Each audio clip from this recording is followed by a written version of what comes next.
Life. This is session one of a very intriguing topic, boundaries and barriers in courtship. Please reach out to your friends, neighbors, family members, church members, colleagues, invite them to come and be part of this discussion this evening. We look forward to you all being here and to you participating in this discussion this evening. So we'll give you a couple more seconds to reach out and invite others to log in and be part of this discussion.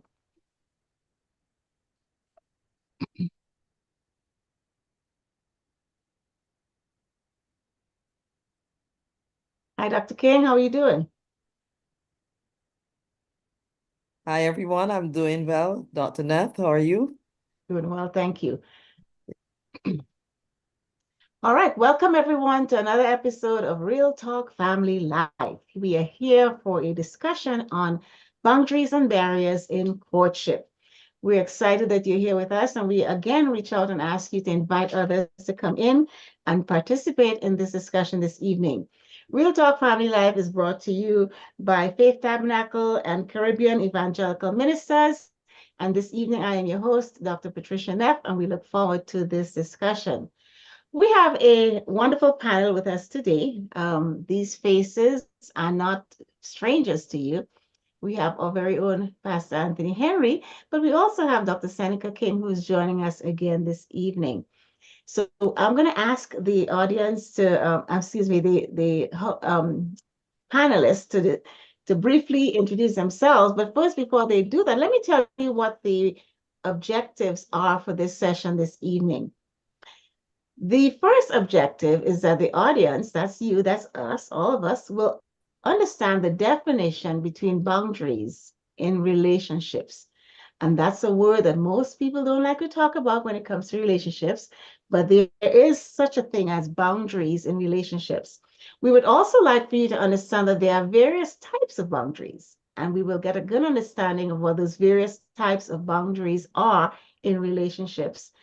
And the third objective is that we understand the reason or reasons for these boundaries. There's a reason for each boundary, and we hope to discuss that with you this evening.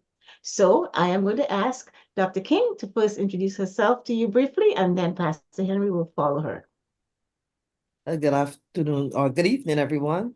My name is Seneca King, and I am originally from Barbados. I now reside in Boston. I am in Barbados at the moment on holiday, visiting with my family.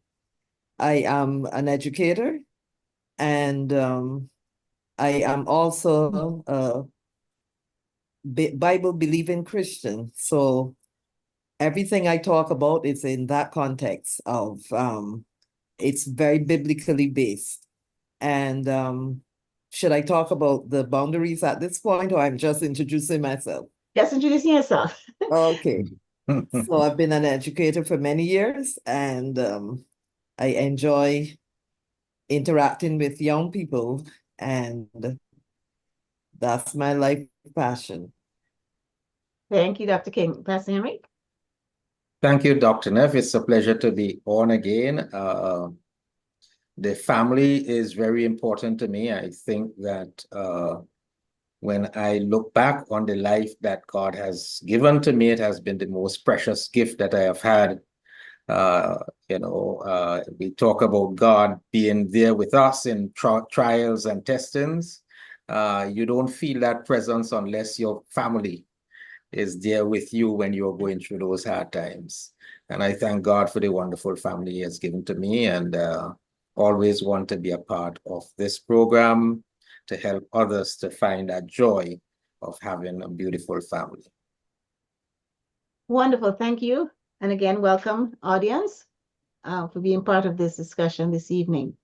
So we have a series of questions that we will ask and discuss. And the first one is a little lengthy. So let me take my time and introduce it, and then I'll ask the question. In telling the story of the rich man and Lazarus, Jesus said, "And besides all this, between us and you a great chasm has been set in place, so that those who want to go from here to you cannot, nor can anyone cross over from there to us." End of quote. Very often in these chasms develop these chasms develop in relationships on certain issues. Oftentimes, they are related to a specific issue. And when these chasms develop, we find that people tend to kind of hold on to their perspective, right? So, and this can cause a lot of conflict in relationships. And this can also be caused by any individual's boundaries or by barriers. So there may be boundaries or there may be barriers.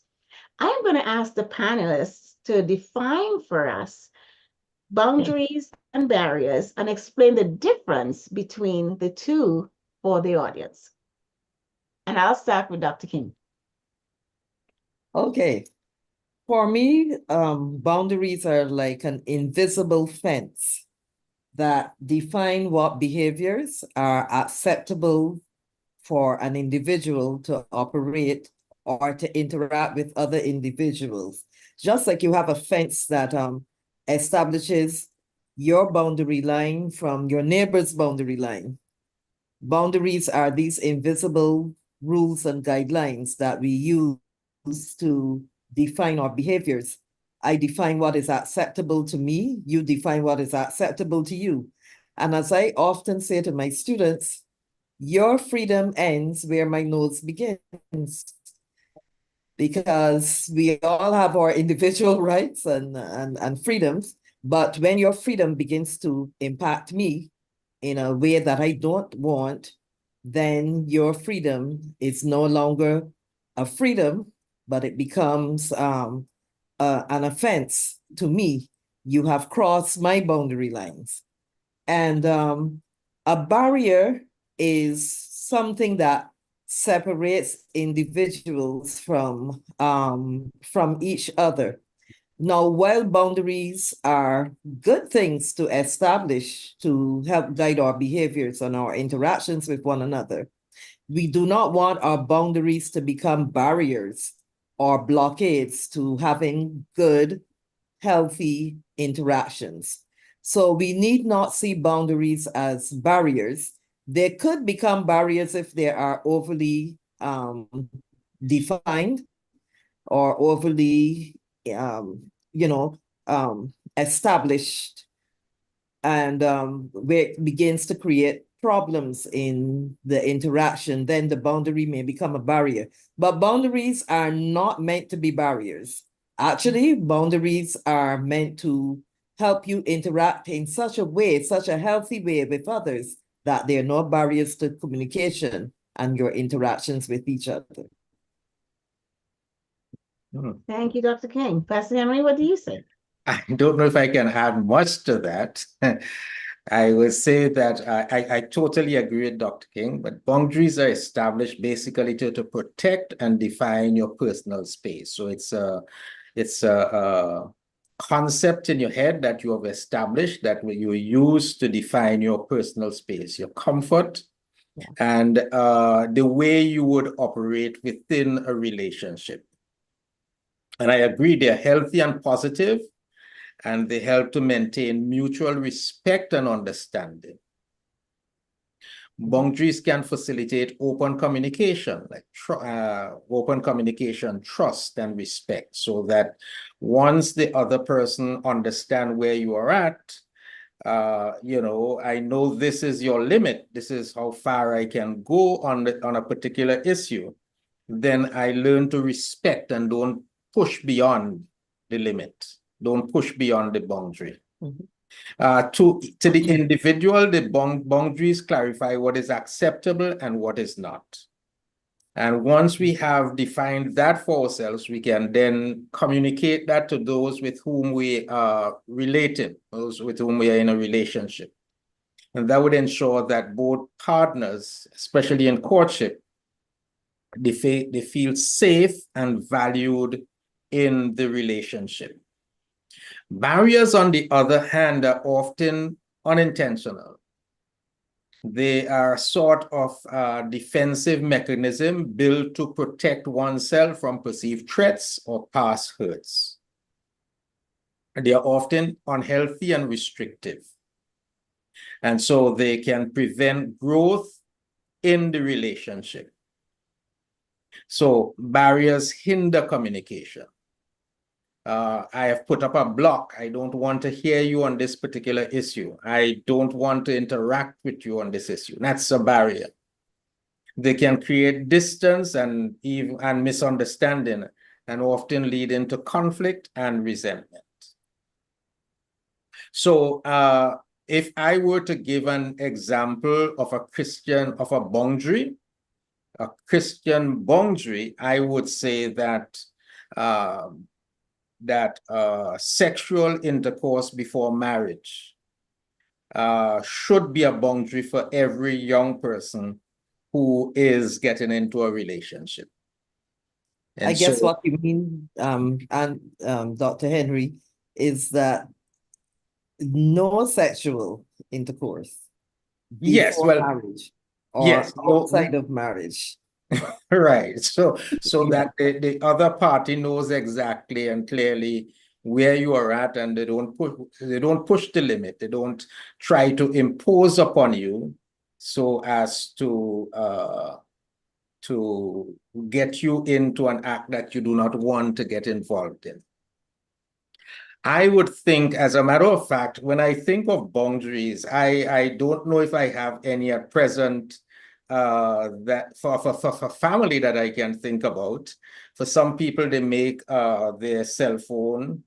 My wife doesn't make her bag her boundary, but to me it is. I do not go into her bag. So if she asks me to get something from it, I would take up the whole bag, carry it to her, and let her look for it. She finds it annoying at times, but I feel that, that's the boundary is mine. I Boundary, have yeah. established that I'm not doing that. But I tell you what, one of the boundaries that I think about if I'm to live another 20 years, it's definitely going to be my dentures. I don't care how much my wife may have lost a memory by then, but I'm not going to share my dentures. They're going to be always out of bounds for my wife and everybody else. I'm not sharing my dentures. And so at that stage in life, it may become a barrier, but it's a boundary. Okay. So let me see if I understand this. Again, we are talking about boundaries and barriers in courtship, part one. Let me see if I understand this. Dr. King says that she sees boundaries as an invisible fence that is there to establish some rules and guidelines. And Pastor Henry further explained that it's kind of like your personal space. And that's what I thought of when she said invisible fence, because we all have this personal space around us that we don't allow everyone to enter, right? So there's that invisible fence. But whereas barrier seems to be something more concrete, something that is also very well communicated, and a barrier is a thing that it can be unintentional as well as intentional. I think we can have some intentional barriers, but if it is unintentional, and even if it's not, that it can prevent growth, it can hinder communication, it can cause conflict. So I want to ask another question to kind of further clarify this.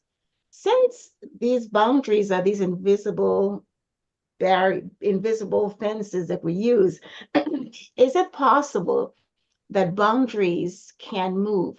Are they permanent? Are they stable? Are they things that can change over time or change depending on the development of the relationship? Because we are talking about in courtship. Can these boundaries change as the relationship develops, and or do they change depending on what's happening in the relationship at that time? So for example, you have this boundary that the person you're courting cannot cross over, but things are going well, and they may cross that boundary and it might be okay, but then you may be in a situation where there's an issue or situation, and then that boundary is once again put in place to prevent the courtship to proceed I'm trying to understand, whether or not these boundaries are things that are movable, changeable over time, depending on the life of the relationship, or what do you think about that? Some boundaries do change over time, but if boundaries have been established based on principles, Mhm. those boundaries are not going to change over time. I think what changes is more so the persons that you are interacting with, the boundaries may be different for each person. For example, the same boundaries that I establish in dealing with my students in the classroom are not necessarily the same boundaries that I would have established for my immediate family, especially for those who are married.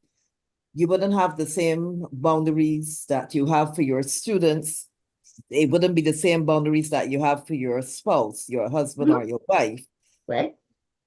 It wouldn't be the same boundaries that you have with your parents. So I think the boundaries, not that the boundaries change or the principles that guide the boundaries change, but I think more so is that there are different boundaries for different individuals because you're interacting with different people at different levels. So clearly the boundaries would have to be different. You wouldn't interact in the same way with your boss as you would interact with your spouse. So Mhm. clearly those boundaries will be different. But I think generally boundaries are put in place based on principles, and especially if our boundaries are based on the principles of God's word, then those boundaries are not necessarily going to change, but they may be different in the way they're expressed or defined for different people. And I agree with that. But keep in mind, we are talking about in courtship, Right. So and courtship, courtship is a period of growth and development, right? And correct. the more you develop, you get closer to marriage, right? So I'm wondering if those boundaries, if we tend to shift those boundaries as time goes on. Well, they definitely would have to change as the relationship develops because if you're, let's go back to one that a boundary that Pastor Henry talked about, no sexual intercourse before marriage. I know that's taboo in today's age because even among Christians now, there's this new concept of dating and so on, where people, you know, shack up before they're married and they have a period of trial and all that. That is acceptable in the secular world. But for the Christian, that boundary should still be firmly operational if you're going about your courtship based on the principles of God's word.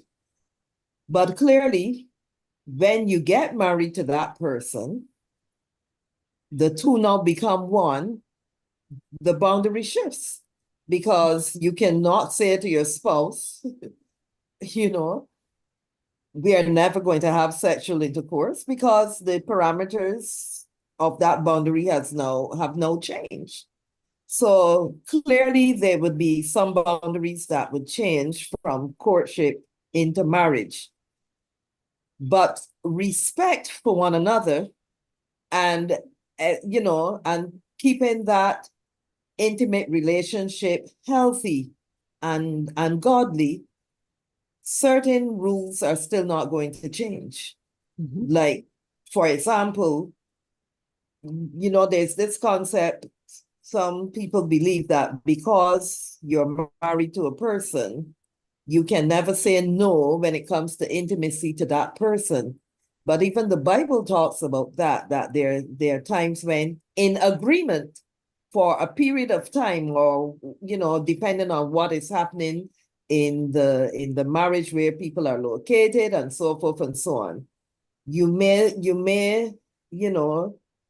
say there's not going there's not going to be a period of sexual intimacy for some time because of A, B, C, D. But other than that, I guess what I'm trying to say is that the respect respect for self, respect for the person you're courting, and respect for your spouse after the marriage ceremony. There are certain boundaries that would still be in place. Okay. I know last December when I was in Trinidad, there was a lot of discussion in the media about a pastor who said that once you're married, that person belongs to you. And he said, the best person to rape is your wife. If you have to rape somebody, the best person to rape is your wife. And people were upset. And naturally so, and I think rightfully so. If the concept of rape to me is null and void, I don't want to say within the concept of rape should be null and void in any relationship, whether it's before marriage or even after marriage. You don't own a person. And even within the marriage context, sexual intimacy has to be defined, and there are certain rules and regulations that spouses will choose to use to guide their behaviors within the marriage context. So because you're married, rape doesn't become, something that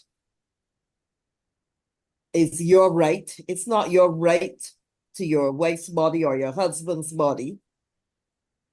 You still have to, I don't want to use the word negotiate because negotiate sounds kind of negative, but there's still rules and regulations. There's still parameters that people need to establish even within the marriage context. And I would hasten to add that rules and regulations, boundaries are nothing new. We tend to talk a lot about boundaries in today's world, but boundaries were established from the time of creation.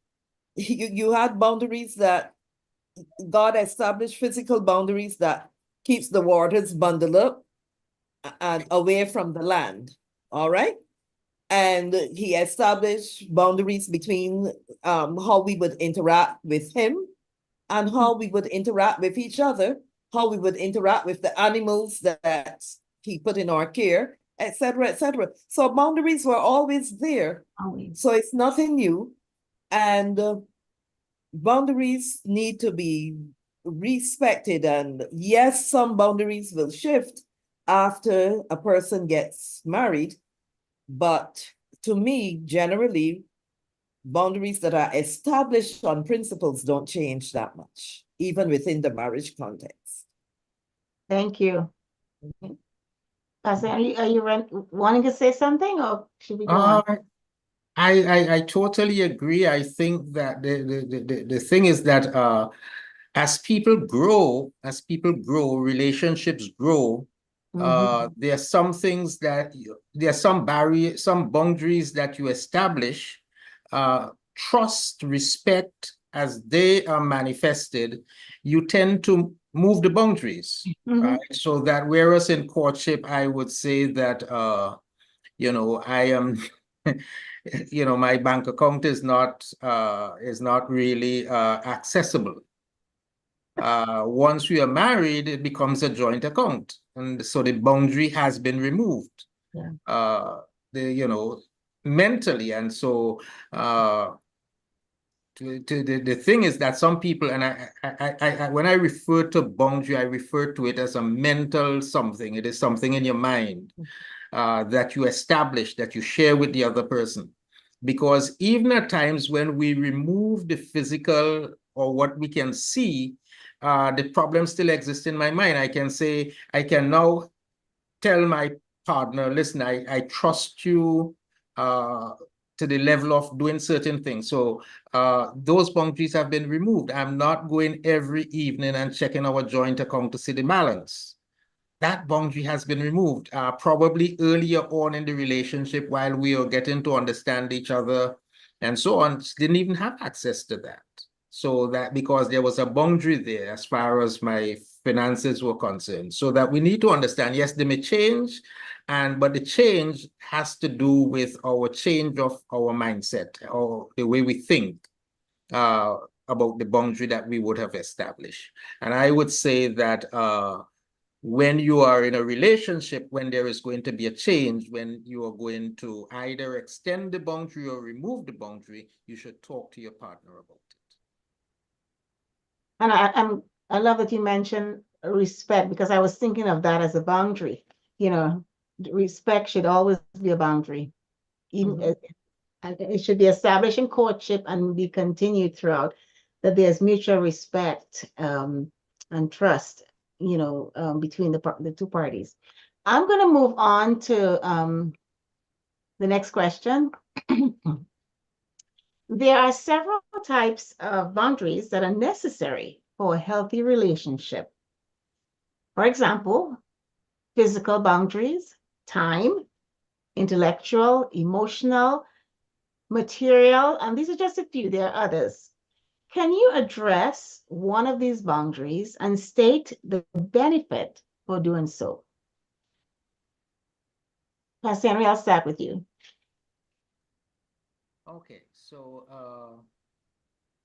I would like to think of probably emotional boundaries, because very rare we think of our emotions when we think about boundaries.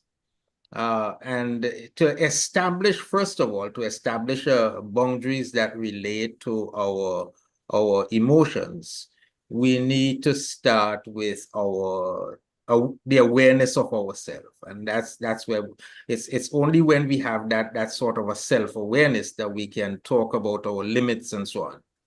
And to understand self-awareness, or what it is understanding your own emotional needs. It is understanding your limitations, your triggers, your desires, strengths, and weaknesses. And when you understand yourself, you can then set limits that protect your well-being. When you know what situations or interactions cause you stress, anxiety, or discomfort, you set boundaries that protect your emotional health. So let me give an example. If you know that hanging out with a group of guys whose conversation always causes a sense of remorse, you can set a boundary by avoiding that group or limiting interactions with those individuals. So that in your mind, you have set a boundary. So you have a group of people at work, and somehow every time the conversation starts, when it finishes, you feel, boy, I'm sorry that I was part of this conversation as a Christian. It makes you feel sick. And sometimes we find it difficult to physically distance ourselves from the emotional triggers.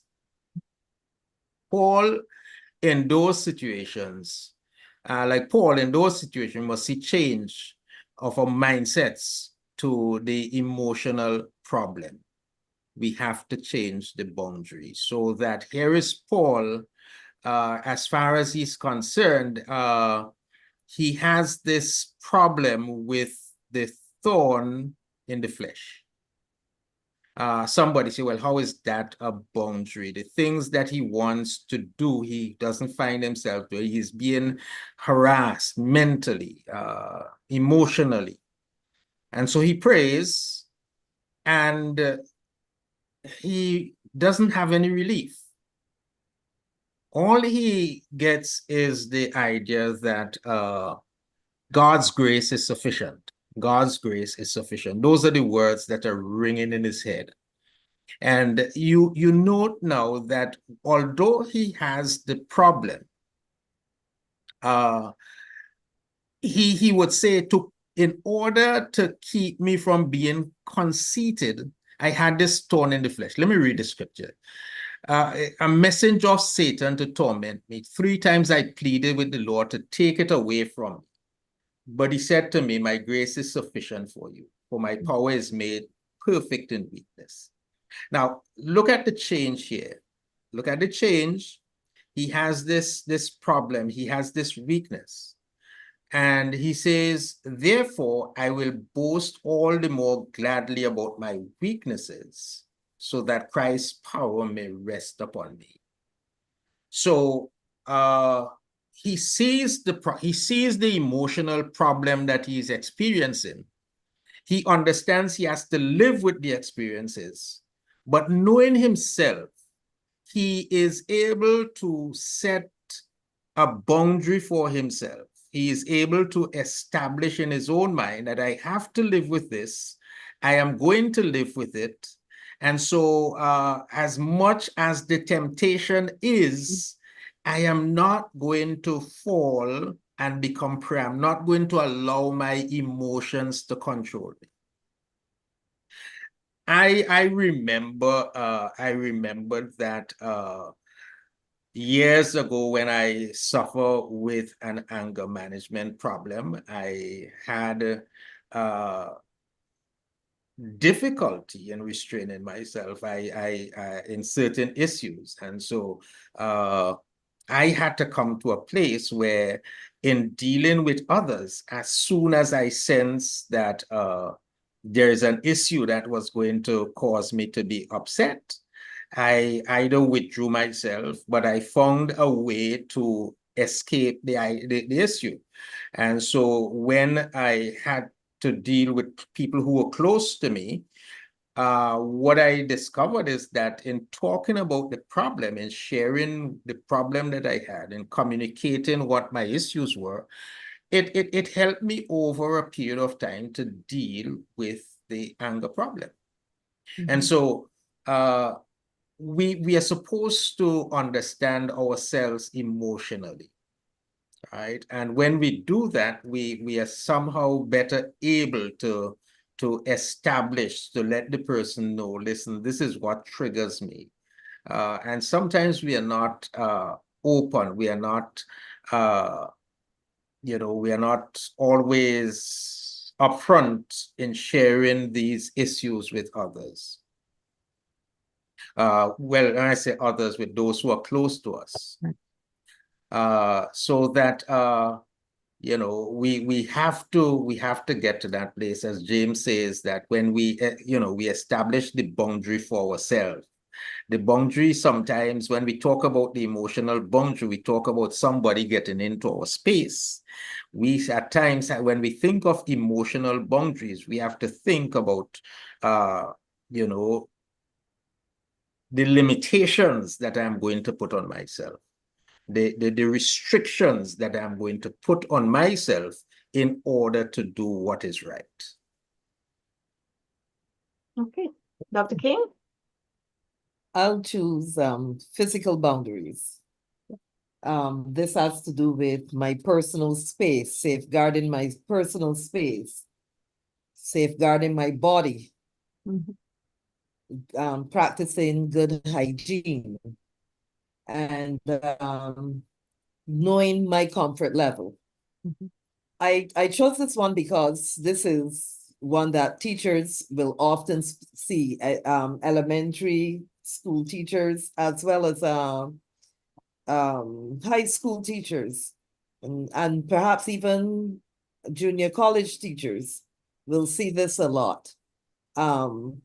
Students not respecting each other's personal space.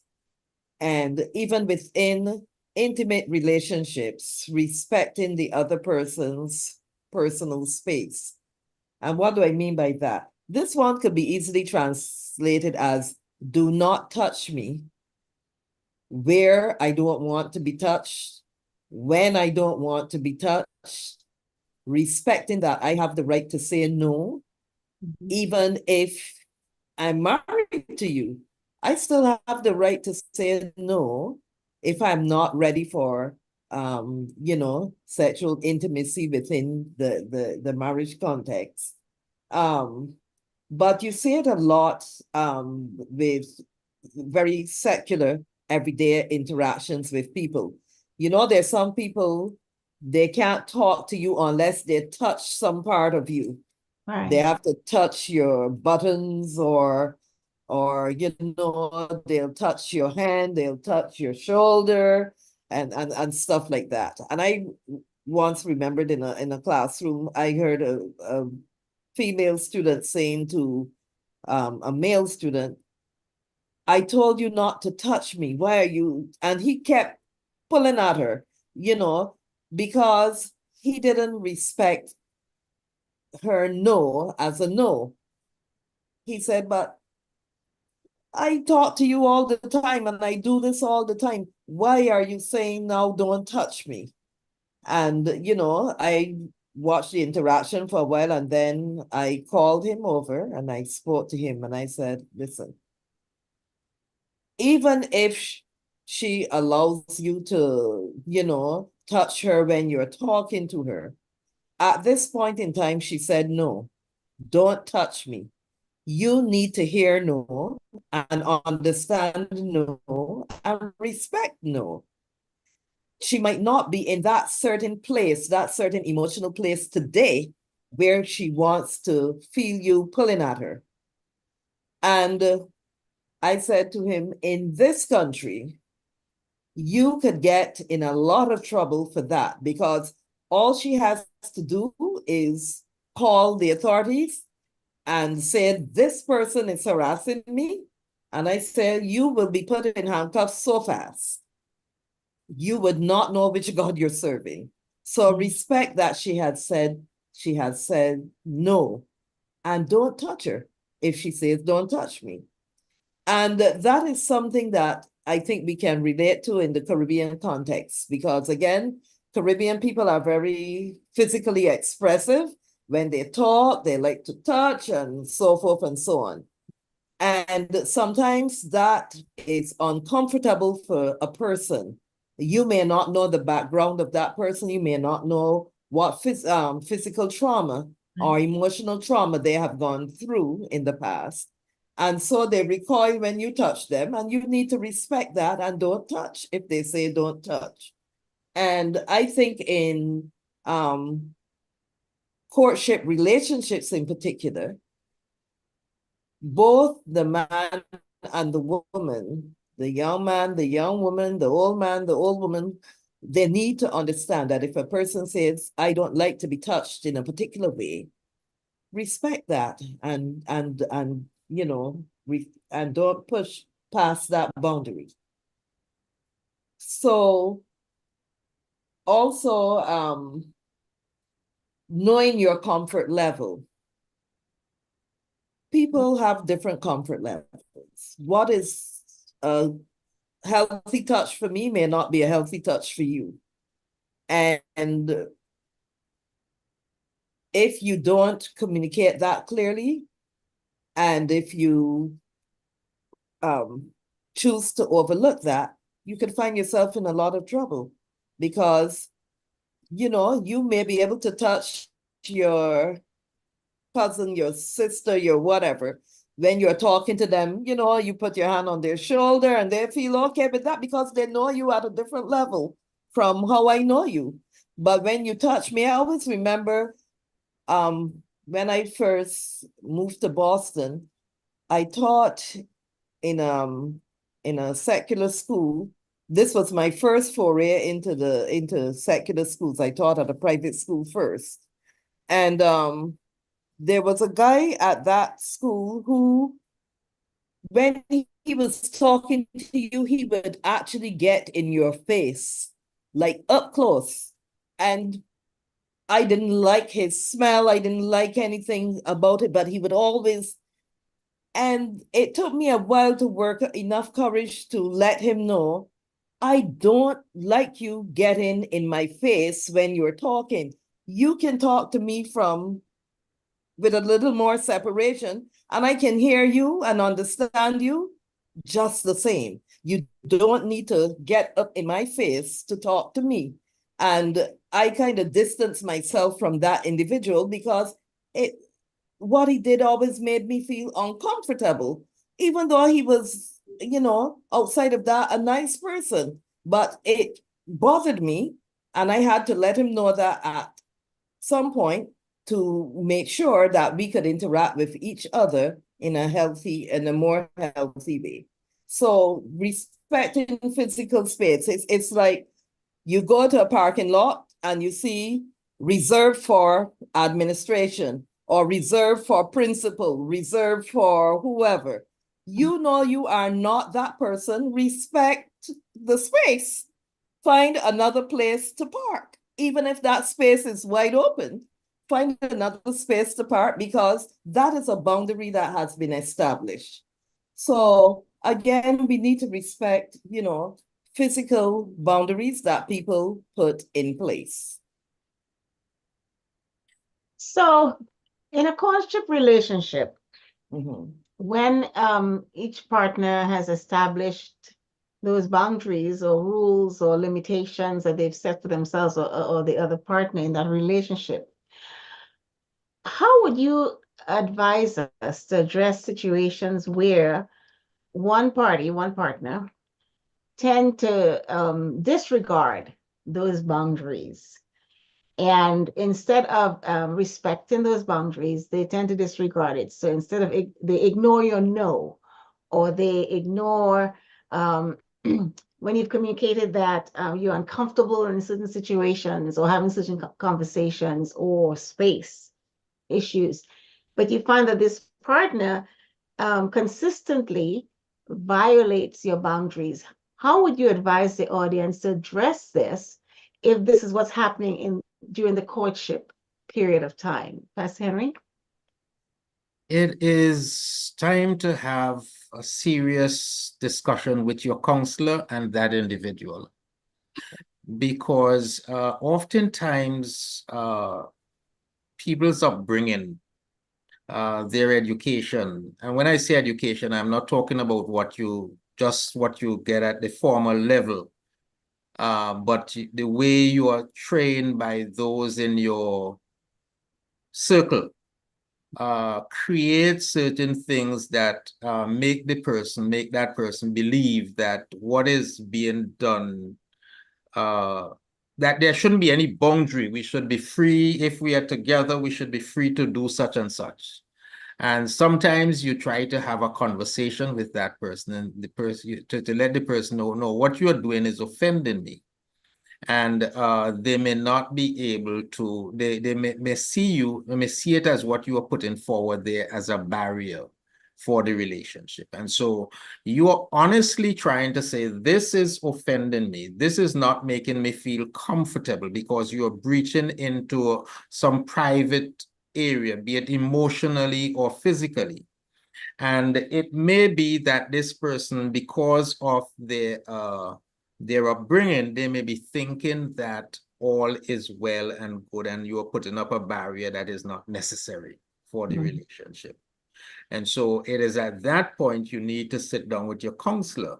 And as I say to individuals, when you go to premarital counseling, it's not just about the marriage or the person who is doing the counseling talking about an issue and talking about all that you're supposed to do and all that you're not supposed to do. When you have these issues in the relationship, that's a good time to raise them, because the other individual, between both of you, may seriously think that what he or she is doing is the right thing to do. And there should not be any, he may think that there is no need for a boundary there, but you have your personal boundaries. And sometimes we do put up some boundaries, we do put up some personal boundaries that are based on our upbringing. Let me give an example. The young woman who was raped, early in life, and there are many who find themselves in that situation. They get into a relationship, and they do not want, there are certain things, the boundaries, they're high, the walls are high, the walls are very high. If you smile too much, they want the relationship because they may want to be married, but oftentimes when you speak, they're seeing the rapist in your eyes. They're seeing that person because they need help. And so when you discover such a situation, I'm not saying that there is a set rule for a situation as the question that you asked, Dr. Neff. I'm saying that when you realize that someone is breaching your boundary, you love the person, it is better you seek counsel, because it may not necessarily be that the person is just disrespectful. It may be the way they brought up, or it may be you who have established a boundary that isn't necessarily healthy for a relationship. Okay. And for Dr. King, my question to you is this. Would you consider this a red flag for progressing a courtship relationship into marriage? Let me give the example. So one partner in the courtship tends to find the negative in everything. In every situation, they always tend to go to the negative.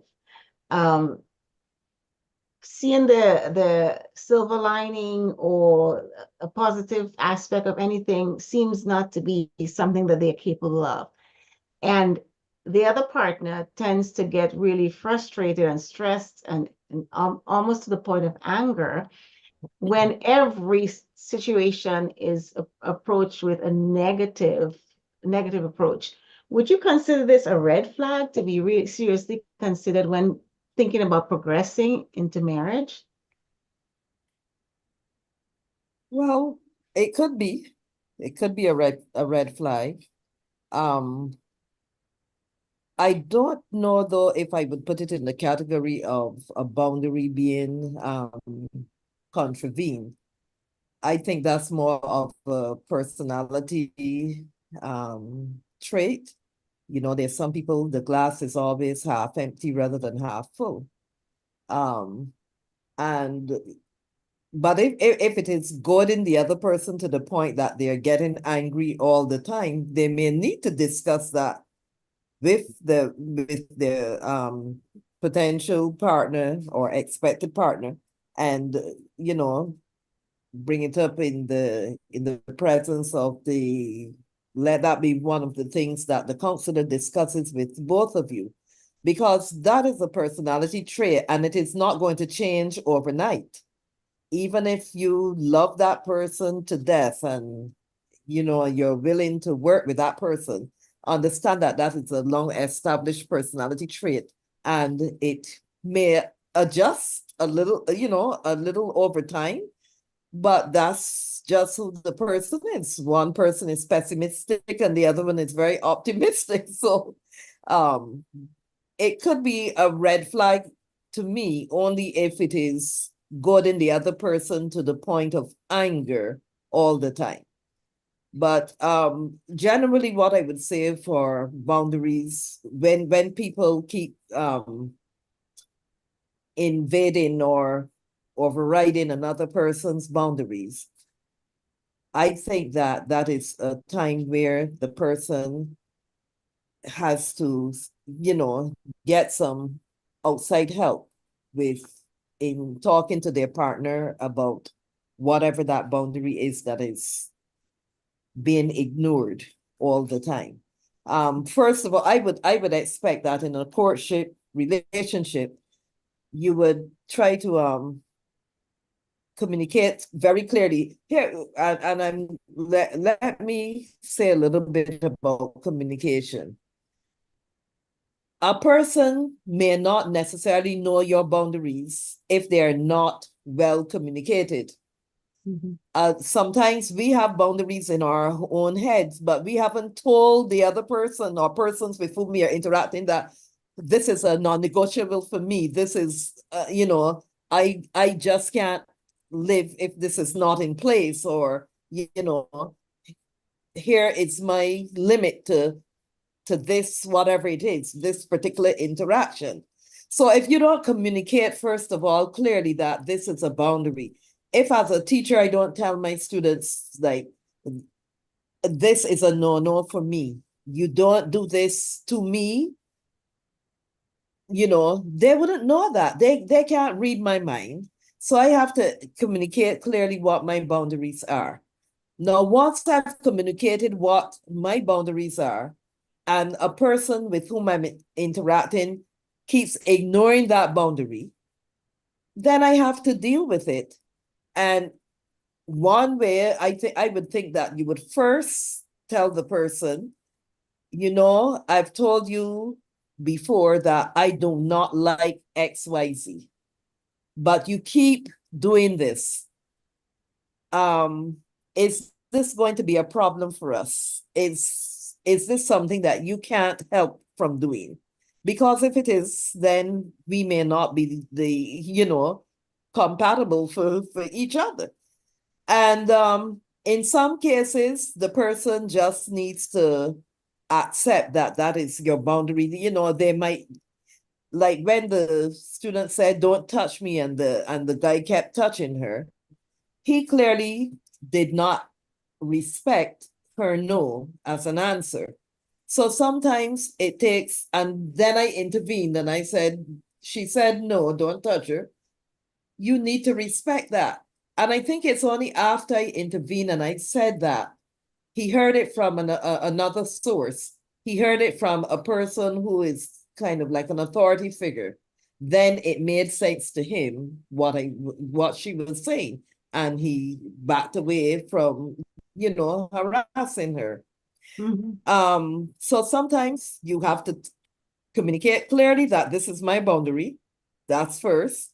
And secondly, if a person keeps ignoring that boundary, then you have to confront them with that and say, this is totally unacceptable to me, and I, wish you would defer from doing it or desist from doing it.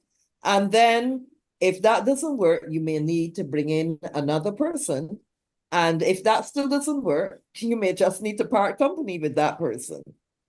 But, limit boundaries need to be respected.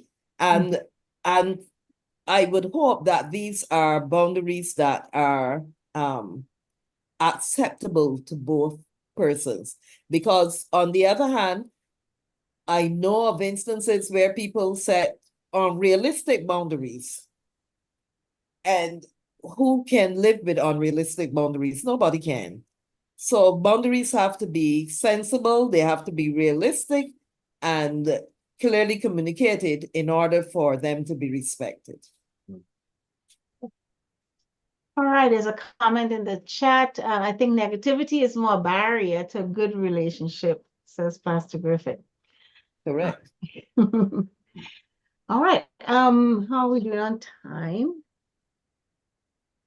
We have another question. I'll go ahead and ask it, and I think for the most part you've kind of addressed some of the answers to this question already, but I'll ask it nonetheless. Boundaries are often established on personal values. How important is it for a Christian couple to use their value system to ensure that their personal boundaries are not viewed as barriers by their partners? Pastor Henry? Yeah, so boundaries, you need to establish your personal boundaries. We said that. But those boundaries should be value-based. They shouldn't be just, I don't like, don't ever make my tea black. I always have to have milk or something or the other. And if you do that, it's going to offend me. Boundaries must be value-based. And so when you are setting those boundaries, you should be thinking using your value system as your core values as a guide in setting those boundaries. One of the things that we need to be telling young people who are planning to be married, beside having a vision and a vision or mission statement, you need to establish goals by which you will live and define them for yourself. It is only then that you can communicate those goals to the other person.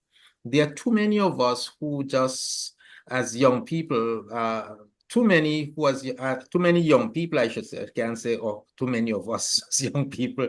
There are too many young people who today, when it comes to values, they have literally nothing. They just accept whatever goes. And you see that in the way they behave. They do things just to mix with the crowd, just to be a part of, but you need, as a Christian, if you are going to think relationship, you should have your boundaries based on your value system. And that will ensure that your actions and interaction align with principles. In relationship, Christians should establish guidelines for interactions with others that reflect Christian values. Christian values such as honesty, kindness, and respect. The Christian must often establish limits on relationships that compromise his or her Christian values. And so I am thinking of Joseph. And yes, he doesn't have Christian teaching. Christ isn't revealed as yet. But you see a young man who has already developed a sense of value as far as he's concerned. He's a brilliant economist, he's a brilliant accountant, and he is a good businessman. And somehow his boss's wife is attracted to him. Handsome guy. And she, likely being an Egyptian, is also a beautiful woman. And she makes advances to him, but somehow he rejects her, and she continues not once, but on several occasions, and he rejects on each occasion. And then we hear him saying, when she pushed the needle, as it were, to cross the boundary, we hear him saying to her, how can I do this and sin against God? And so the boundary was that, as far as you are concerned, you're my master's wife, and this is wrong. We are not going to cross that barrier. It doesn't matter how we interact. It's no matter how you like me, or how much I like you, how much I'm attracted to you. It doesn't matter how beautiful you are. Those things do not count my values too. And so as Christians, when we set boundaries, we must not just set boundaries based on trivial issues. Rather, we must establish our boundaries on our personal values and ensure that there would come a time when those values would be tested. And like Joseph, you must be prepared to go to prison instead of sleeping with a beautiful, seductive woman who is not your wife, right? So that you establish your boundaries on value. When your value-based boundaries become a barrier in a relationship that is meant to be lifelong, it is time to find a new relationship. So now that's why I didn't respond the way about I spoke about counseling. So, but when you have a value-based boundary, I am not going to steal, I'm not going to lie, I'm going to be honest. And somehow you're expected, someone wants you to cross that boundary. Someone wants to cross that boundary with you, get you to cross beyond that, to become a thief or to lie or what have you and so on. You tell yourself, my values, these are my values. I'm not prepared to allow the other person who may consider your boundary to be a barrier for them to cross over from time to time. So like Abraham to the rich man, the chasm is set.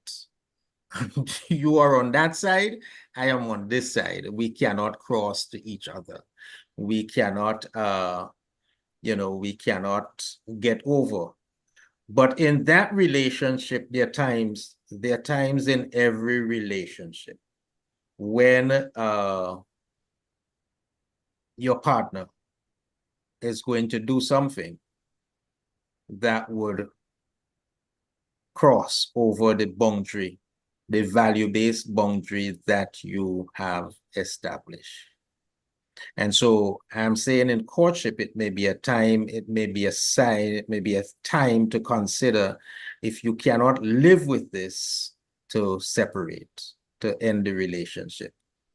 When you are married and somehow this happens, and the person keeps, your wife or your husband keeps crossing boundaries, you have set them, you have talked about them, but somehow you keep crossing over from time to time. I would like to think that Paul's words to the Corinthians is fitting here. Love keeps no record of wrongs. And so it is then that the forgiving spirit comes in. And bear in mind that sometimes God allows somebody to test you, to ensure that what you say in secret to him that you want to be, that you want to become, that they test you so that you can become what you desire to become. You can live by the value that you desire to live by. And the only way that can happen is when you are tested. And who is better to test you than your partner? And so just remember that you do not cross, you set your boundaries. And even when your spouse cross the boundaries, there is a greater commitment that you would have made. That commitment would be for life together. Thank you. Any comments, Dr. King? Sure. I think if we would understand that boundaries are not grievous, they're not there to harm the individuals. Actually, boundaries are established to protect not only the boundary setter, but the other person as well. Remember, God said that my commandments are not grievous. They're not there to harm you. As a matter of fact, they're there to give you healthy parameters in which to operate with me and with your fellow man. And so too our boundaries. The commandments are God's boundaries in his interaction with us and in our interaction with him and with each other. So if boundaries are set based on principles and values that are wholesome, then there should be, no problem in adjusting the boundaries as are necessary from one relationship to the next, as I established at the beginning of the program. The same boundaries that you have for your boss are not the same boundaries you would have for your spouse, and so forth and so on. But if within any context, the boundaries are established based upon principles, and when I think of principles, I always go back to God's principles. Then they're there for the protection of both parties. And if we operate within those parameters, we should have good success. And the Bible says, can two walk together unless they are agreed? If I can walk beside you and be in disagreement with you, but I'm not walking together. I'm just walking beside you. But if I'm walking together with you, it means we're on the same page. And if we're on the same page, it is because our values are the same and our principles of operation are the same. And then we can walk harmoniously together. Thank you. I don't see any questions in the chat. I just see another comment from Pastor Griffith. He agreed that with the idea of pairing boundaries with values, and I think that's a great sentiment as well, because I think if our boundaries are based on our values, as a matter of fact, if we have values in place, they will establish those boundaries. Yes. And I'm going to ask the panelists to get their closing remarks together, so they can share that with you as time is dwindling on. I just want to say that keep in mind that boundaries are there to help you maintain your emotional well-being in a relationship, and that once you engage in healthy, respectful relationships, you will certainly honor and respect the boundaries established by your partner. And I'm going to ask let's see, Pastor Henry to do his closing remarks first. All right. So it is important that it is very important that you develop in order to develop a healthy relationship, that you decide what your boundaries are. Once you, I have been into 2 relationships that have led to marriage, and I want to think that this whole thing about love at first sight and getting married in 1 week, it wouldn't work. I mean, I had a great relationship the first time around.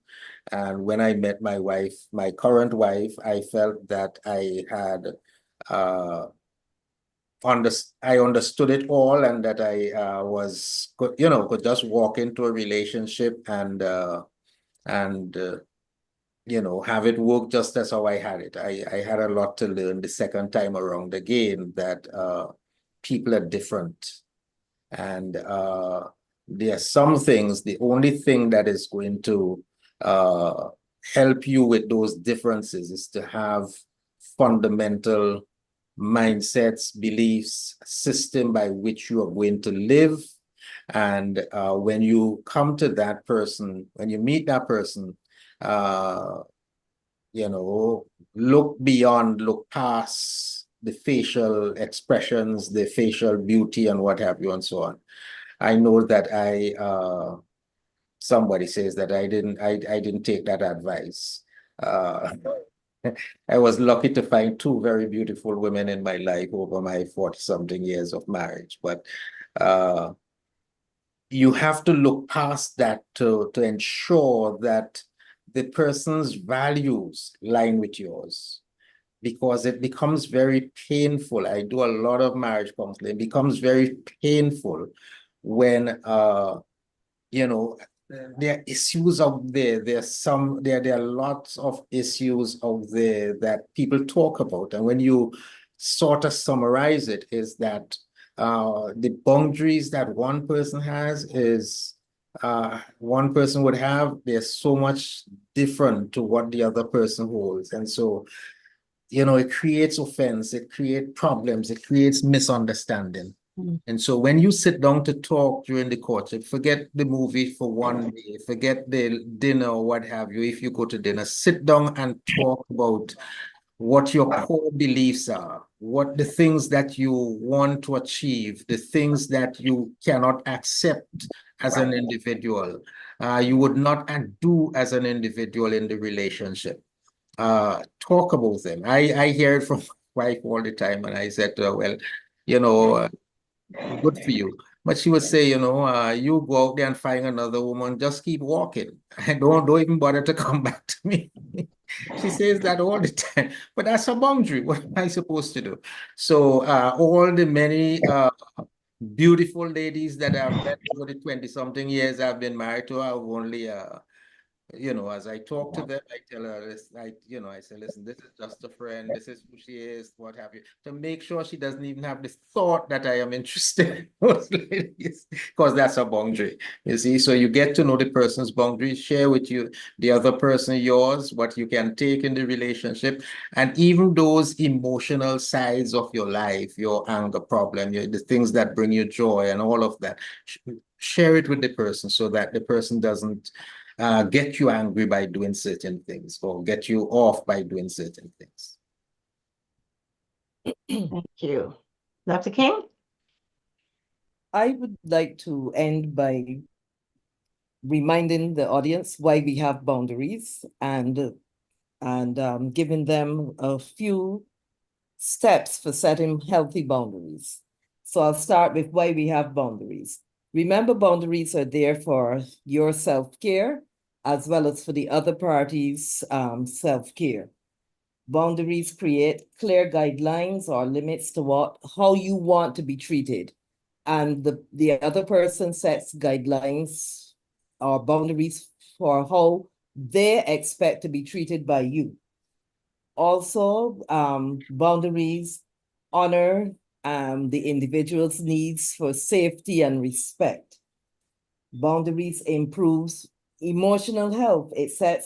They set clear expectations for others. It decreases stress and anxiety when you know what your spouse or the other person, if you're in courtship, what that person expects of you, and they know what they expect from you, it decreases stress and anxiety. You have parameters, clear parameters in which to operate. Boundaries help you to respect each other, and they promote autonomy, responsibility for one's behaviors. It wards off or decreases burnout, whether it's emotional burnout, physical burnout, financial burnout. Boundaries are just there to protect the persons who are interacting with each other. And again, as I said at the beginning, your freedom ends where my notes begins, and that's what boundaries are there to do: protect each other's freedoms and limits. Now, how do you set boundaries? First of all, you have to recognize that everybody is valuable. And I'm a big stickler for this. Some people feel that because a person may be less educated than you, or they may not be, working in academia or some white collar job or whatever, that you don't have to respect that person because they're not in your category or whatever. That's pure nonsense. Everybody deserves to be treated as a valuable individual. And I tell people, if even courts and the law offices, would understand that, we would not have prisoners being abused and so on. Even a prisoner is a valuable person and needs to be respected as such, because a person is, has been convicted of a crime and they're doing their time. That doesn't mean that you abuse them while they're in prison. You don't feed them. You starve them or whatever. Even a criminal is a valuable person. They have to pay for the crime that they've done, but they're still a valuable person, and they too have boundaries that need to be respected. So recognize that every person is of value to God and deserves to be treated. Remember the golden rule: do unto others as you would have them do unto you. And that cuts across all categories and all echelons of society. So the second thing about setting boundaries is to recognize what boundaries you have already set in your relationships, and recognize what boundaries you have established or what boundaries you need to establish to have a more healthy relationship. Thirdly, what boundaries would you like to set in place that might help to improve that relationship? How might these boundaries look for different people? How do they look different for your family, your friends, your colleagues, your church family, your spouse? The boundaries will look different for each one, but you know what? There will still be value-based boundaries. There'll still be principled boundaries, and they're there to protect all the people you're interacting with at the different levels. And fourthly, communicate your boundaries. People cannot get inside your head and know what your boundaries are. So you have to establish those boundaries and communicate them so that the persons with whom you're interacting know your boundaries. God set clear boundaries for us when he established the first family in the Garden of Eden. And he communicated those values very clearly so that all parties understood. So, and yet, those boundaries were contravened, and that's why sin entered into the world. So that reinforces the point that boundaries need to be clearly communicated, and not only clearly communicated, but once communicated, the boundaries need to be respected. And lastly, I would say this: be consistent with your boundaries. You can't keep shifting boundaries.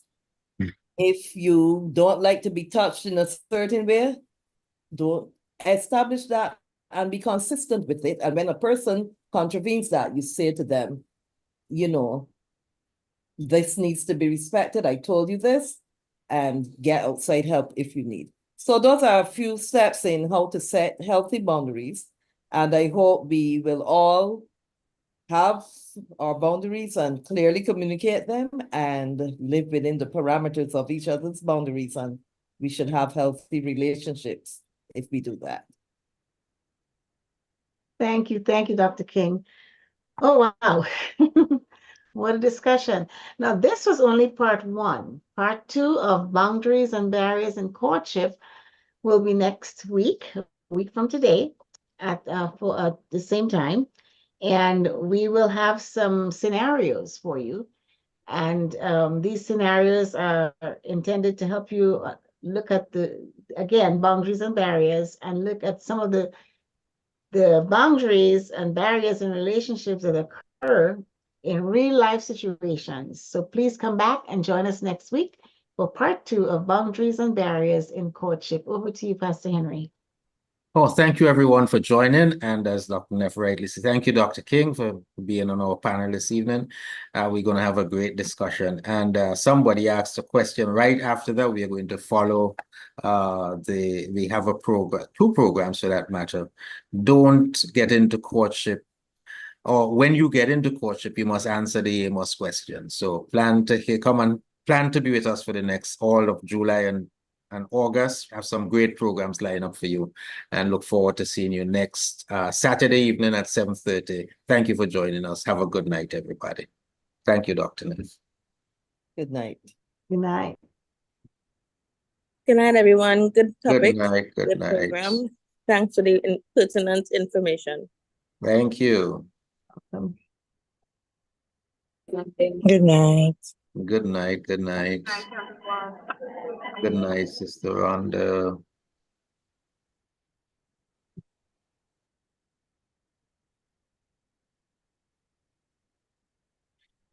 Yeah.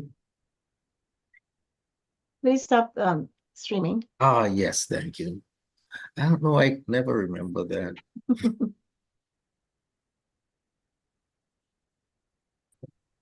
Good night. Oh, like, hold on. Oh.